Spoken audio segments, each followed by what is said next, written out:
and welcome to Ag PhD. I'm Darren Hefty. And I'm Darren Hefty. Thanks for joining us today. We're going to talk about an issue that really nobody in the seed corn industry wants to talk about: green snap and lodging. We're going to talk about some problems that are really common. We'll talk about why they happen and what you can do about them. We're also going to discuss how you can fix your high pH soil. Now, I realize you may have been told over the years, oh, there's nothing you can do for high pH soil. That's dead wrong. You can absolutely change the pH in your soil if you want to. We'll tell you how today. Well, we've got another problem to fix out in your field. It's our weed of the week. We'll show you how to stop this tough weed. But first, here's our farm basics. You spend all year working hard to get as much yield as possible at harvest. The last thing you want to do is put your grain in the bin and have it spoil before you take it to market. Introducing the Grain Temp Guard from Farm Shop MFG. Designed and built by a farmer looking for a low-cost monitoring solution for existing bins, the Grain Temp Guard tracks temperature and humidity with an alarm system to alert you when your grain exceeds safe thresholds. For more information on a system for your bins, visit farmshopmfg.com.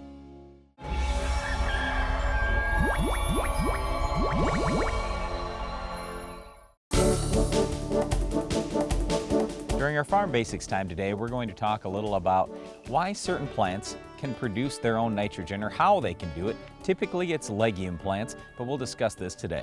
Well, if you read any farm magazines, you'll hear farmers talking about this all the time. Wow, it'd sure be nice if corn and wheat could produce their own nitrogen. Why?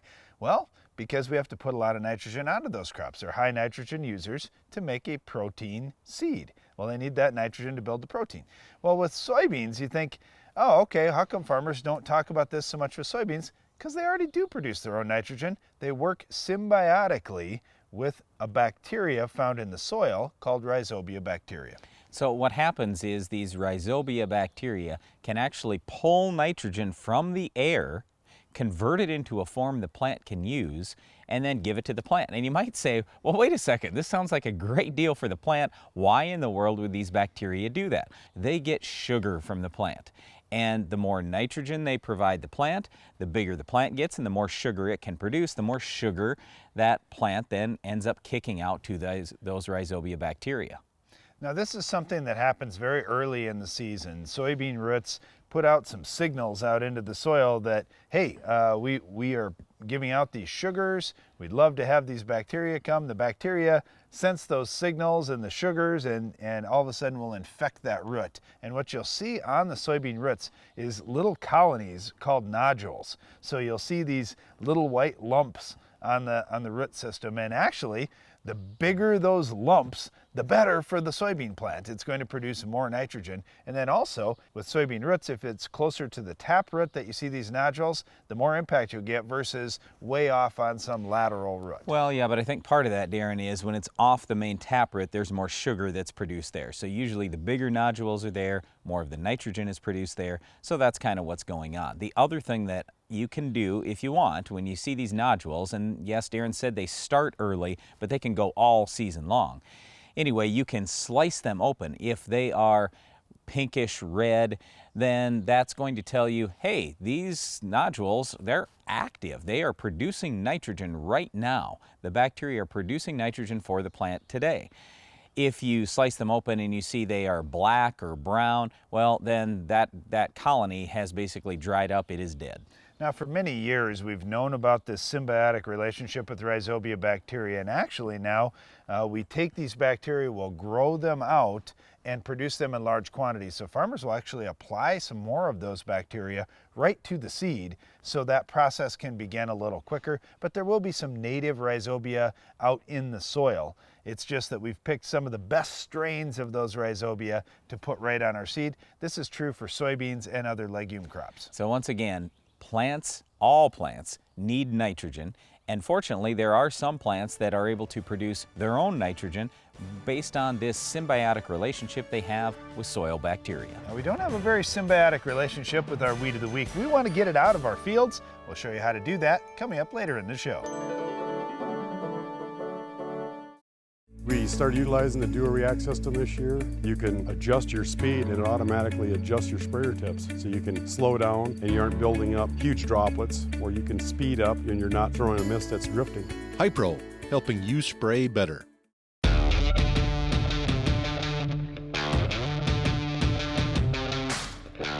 harvest, you have one goal: finding the perfect flow of grain from the field to the bin. Case IH axial flow combines are engineered for matched capacity to deliver proven grain savings, so you can keep efficiency flowing smoothly. Find yours with the Case IH axial flow.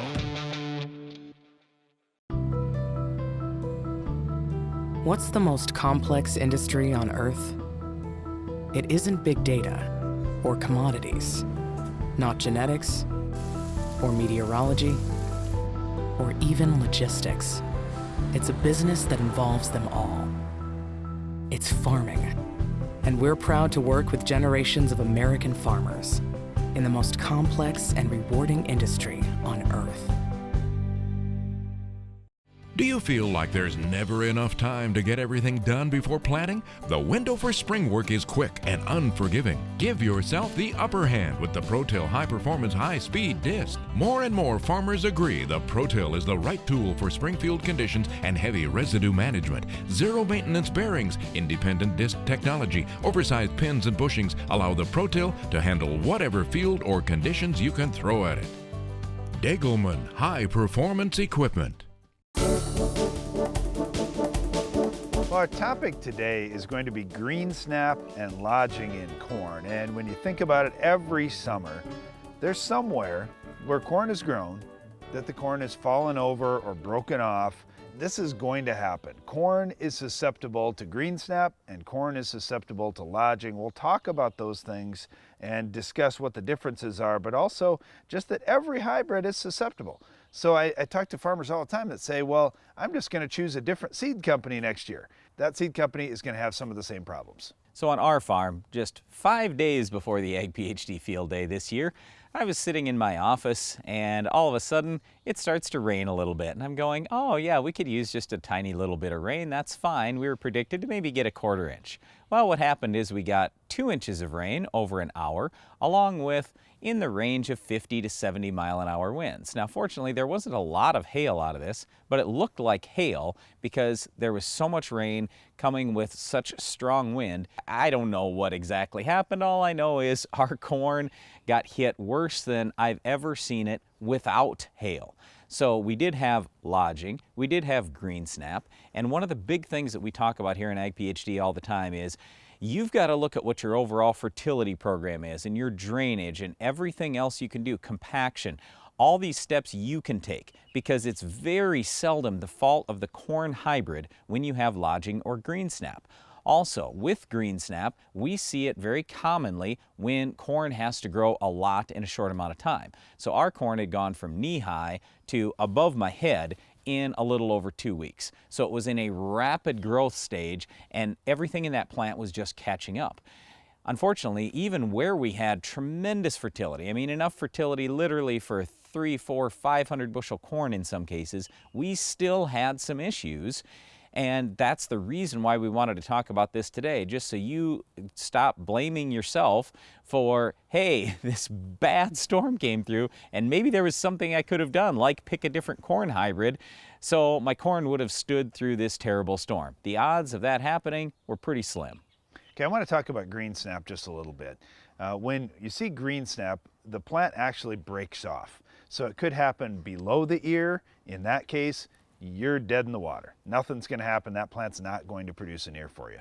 Or if it breaks off above the ear, now the big question is, has that ear been pollinated already? Does it have silks? Where are we at in the reproductive phases?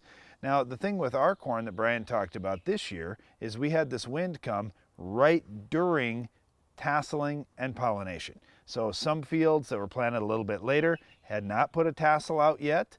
Other fields had already tasseled, had already started that pollination process. So it's going to be really interesting to see field to field, the effects are going to be quite different because some ears will be full, some ears will not be. Okay, and this is where I'm going to disagree 100% with Darren, because not every plant in the field green snapped. So we only need maybe 5% of the plants out in that field that are still left with tassels, and we might not even need that if there are enough cornfields right around the field. So for example, this field that we're standing in right now, yes, there was a little bit of green snap, is a small percentage, so there are still a lot of tassels that are out on this field. But there are other fields around it also that had already tasseled. All this pollen is blowing through the air all the time, so I'm not worried about pollination at all. I don't really care if the top part of that plant broke off, and quite frankly, I'd just as soon have it break off. That's fine with me. Think about when companies go out and detassel corn for corn seed fields. Does that mean that they have a poor ear? No way. In fact, it's a little bit less work for the combine when it's going through. It has a little less plant material to deal with. So breaking off above the ear, that's just fine. So that's the green snap part. But again, if it breaks off below the ear, that's a real problem. Okay, then you've got the overall lodging. What happened with a lot of our corn is it just flat out leaned. Now, is it going to stand back up? To some degree, yes. After the storm, it does stand back up. But then as the season progresses, that's just going to continue to come back and lean again. So what we have to be concerned with is early harvest. We've got to be out in that field relatively early. The longer we wait, the closer that plant usually is going to be to the ground. So we're totally now planning on harvesting a bunch of corn at 22 to 25% moisture. Back to the green snap topic before we left that, I just wanted to point this out. Every hybrid is susceptible to green snap. Some have a window of just a couple of growth stages. Others have a very wide window. So when your seed company is talking to you this fall about buying corn for next year, and they say, okay, this one is really good against green snap. What does that mean? That means, you know what, maybe from V10 to V11 is the real susceptible time for that hybrid. Where some hybrids, they'll say, you know what, this one really got to watch it for green snap. Well, maybe that one is from V8 until tassel, that it has this window that it can't really take much wind. So you've got to kind of watch those types of things, and you will see some differences out there as you look across hybrids. Whether it's lodging or green snap, again, we just want to stress, you've got to have good drainage. You want to reduce compaction. You've got to have really good soil fertility levels and plant fertility levels. So the most important nutrients for that stalk health are potassium. By far and away, that's number one. But then also don't forget about manganese and copper. If you've got issues with manganese and copper, you could have some of the same lodging and green snap problems as if you were short on potassium. And remember too, with potassium, you have to have lots of parts per million, but you also need to make sure that you're looking at your base saturation K levels. We're trying to get on our farm our numbers up to 6 or 7% base saturation K, just so we're more tolerant to these kind of things, but it can still happen. And that's the main reason we're talking about it today, because honestly, with some of our fields where we've really built up fertility, got great drainage, reduced compaction, done everything we feel like we can, it didn't matter what hybrid we planted, we were still getting a little bit of green snap, definitely some lodging and some leaning, because there was so much rain with so much wind in a short amount of time. And as we began this segment, we talked about green snap and lodging, that they are going to occur every single season in different areas of the country. It just depends on some certain events that happen with weather right at the wrong time, unfortunately. Now, green snap is where the plant breaks off, lodging is where the plant leans over. One thing that I wish would snap off or lean over is our weed of the week. Can you identify this week's weed?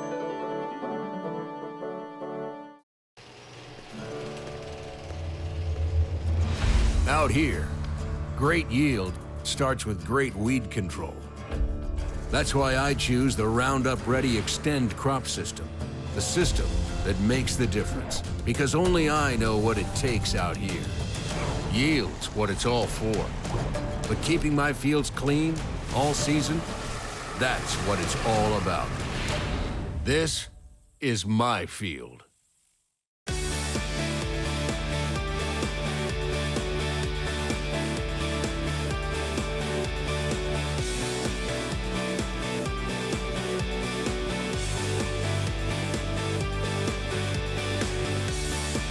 Tough, precise, efficient. Strip tillage with the Soil Warrior brings the future to your farm. Learn more at soilwarrior.com/agphd. In 1949, Morton Buildings constructed our first machine storage building to establish our bond with the farming community. Since then, our relationship has grown, and so have our product offerings. From the smallest specialized operation to the largest agricultural enterprise, we understand the needs of your business and continue to evolve to meet industry demands. Plus, when you build a Morton building, you're backed by the strongest warranty in the business. To learn more about the Morton Advantage, visit mortonbuildings.com. There are a lot of steps to having a perfect season. Don't let your fertilizer plan be the step that trips you up. No matter when you apply fertilizer, no matter how, AgroLiquid has the experts and the products that'll help you move closer to your target and hit the bullseye.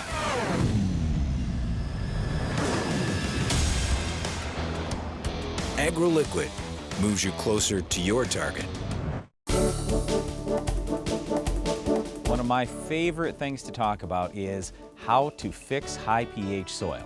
Darren and I live in farm in South Dakota, and when you go north of where we're at, so much of South Dakota, a lot of North Dakota, a lot of Minnesota, we're dealing with high pH soils. And over the years we have heard a lot of, oh, there's nothing I can do with my high pH soil.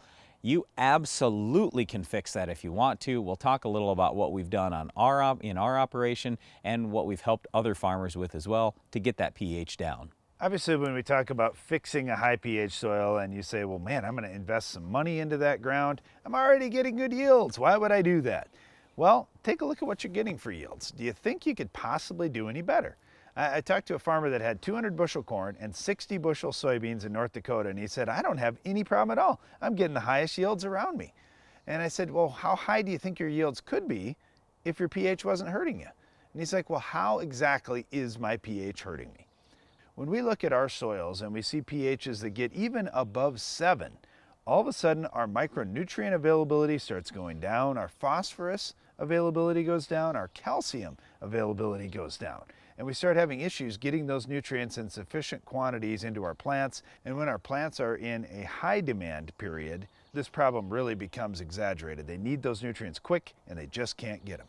Now, as Darren says all this, let's keep in mind, different crops can tolerate different soil pHs.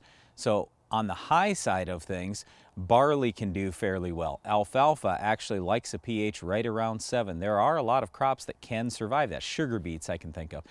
So on the flip side, blueberries, for example, they like a pH down around 5 or 5.5, something like that. So it depends a little bit on which crop you're raising and which soils that particular crop likes. But let's put it this way. For corn, soybeans, and wheat, the three major acreage crops in the United States, those crops like pH of around 6.3 to 6.8. So that's kind of what we're shooting for.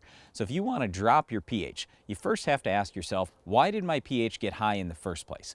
Now, could it be that it's poor drainage? That's what we see very commonly.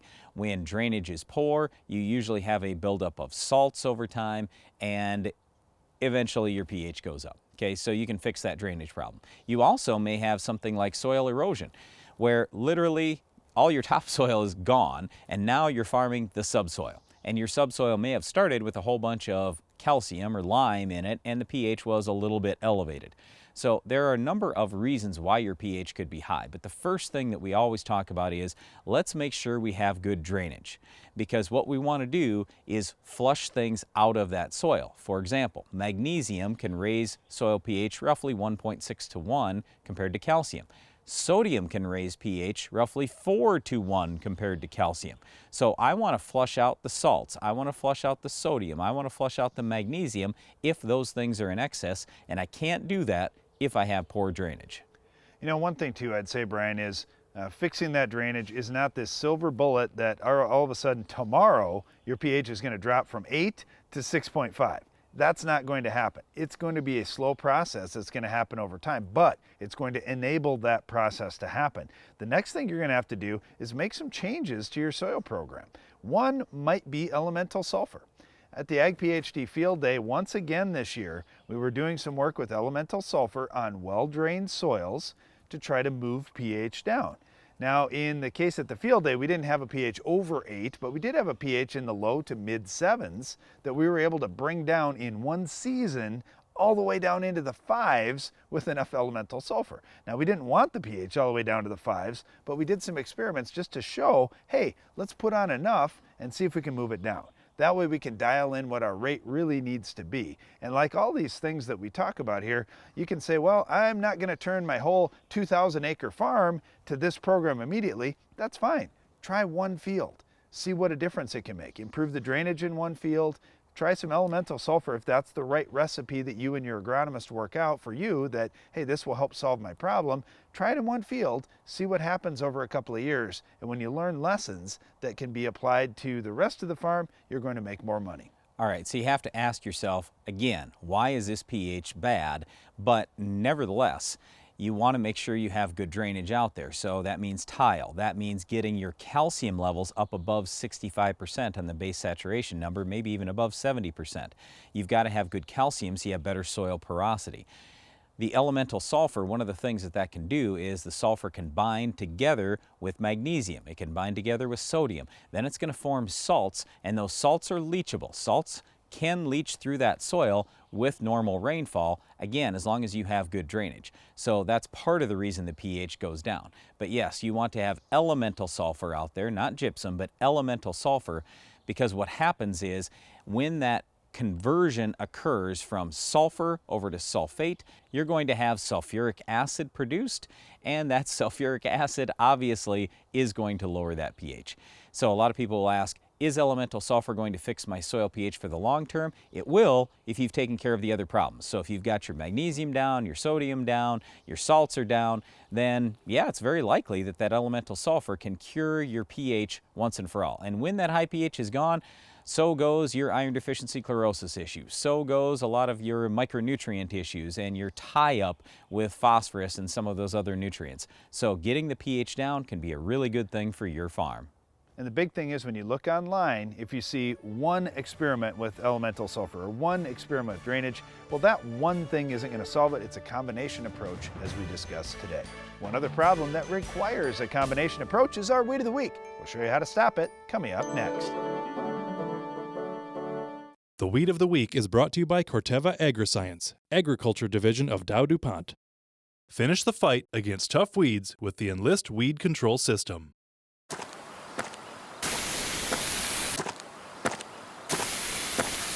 Weeds are tough, but we're tougher. With unrivaled weed control, reduced drift, and near zero volatility. So, who's tough now?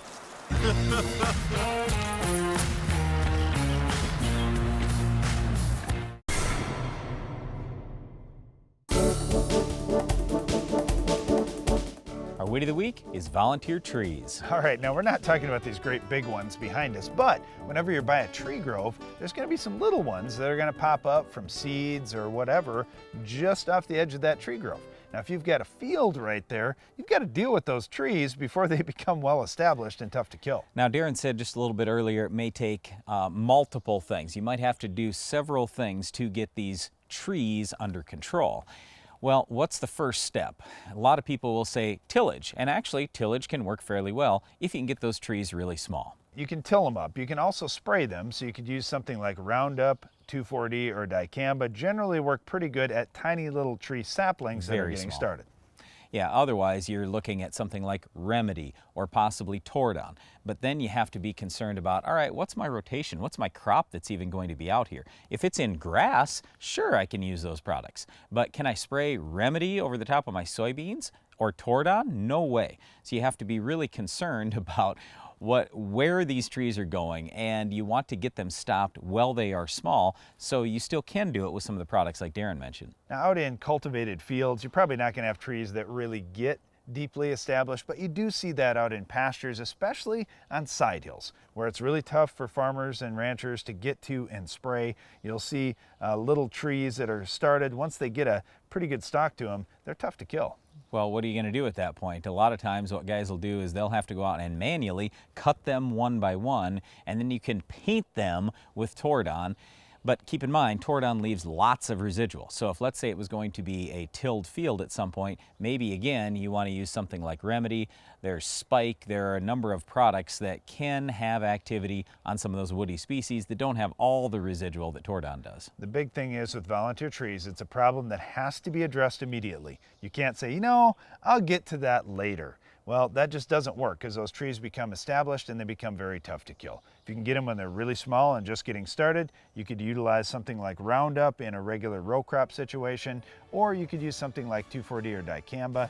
But once you're out in a grassland area, you've got a lot more options with Tordon, Remedy, and others. Well, that's it for our Weed of the Week volunteer trees, but stay tuned. Iron Talk is coming up next. I need results, so I choose the one system I trust to take weeds down and keep them down on even my toughest acres with the kind of yield potential that helps keep me in the black to deliver my kind of results season after season. I choose the Roundup Ready Extend crop system. I choose results. I have been completely satisfied with the job that XtendiMax has done. It's a good product. It kills the weeds. I'm extremely happy with my weed control. We're going 100% Extend next year as well. This might be the best overall farm average on soybeans I'll have. It works so much better than anything else that we used in the past. It's been remarkable. We have seen a tremendous yield potential increase. The XtendiMax takes the weeds down. It just flat out works. The Quick Belt from Norwood Sales is your all-around grain handling solution. Our conveyor-based system uses an 18-inch belt and a 10-inch tube, which minimizes seed damage while moving more than 10,000 bushels an hour. Keep your grain and your farm moving with the Quick Belt from Norwood Sales. There are a lot of steps to having a perfect season. Don't let your fertilizer plan be the step that trips you up. No matter when you apply fertilizer, no matter how, AgroLiquid has the experts and the products that'll help you move closer to your target and hit the bullseye.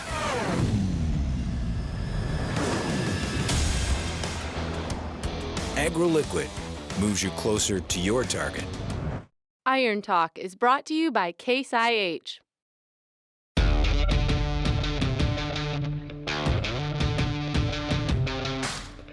At Harvest, you have one goal: finding the perfect flow of grain from the field to the bin. Case IH axial flow combines are engineered for matched capacity to deliver proven grain savings, so you can keep efficiency flowing smoothly. Find yours with the Case IH axial flow.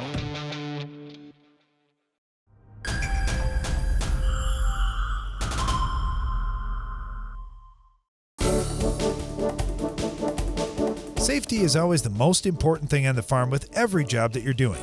As harvest is happening around the country over the next few months, in today's Iron Talk, we'll discuss combine fires and how to prevent them.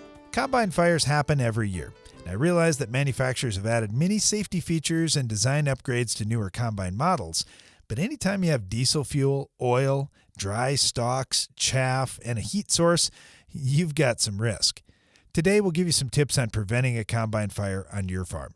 Talk to your local equipment dealer. They'll tell you from experience, nearly every combine fire they've seen could have been prevented by taking a few minutes a day to clean your machine. Your biggest risk area is around the engine.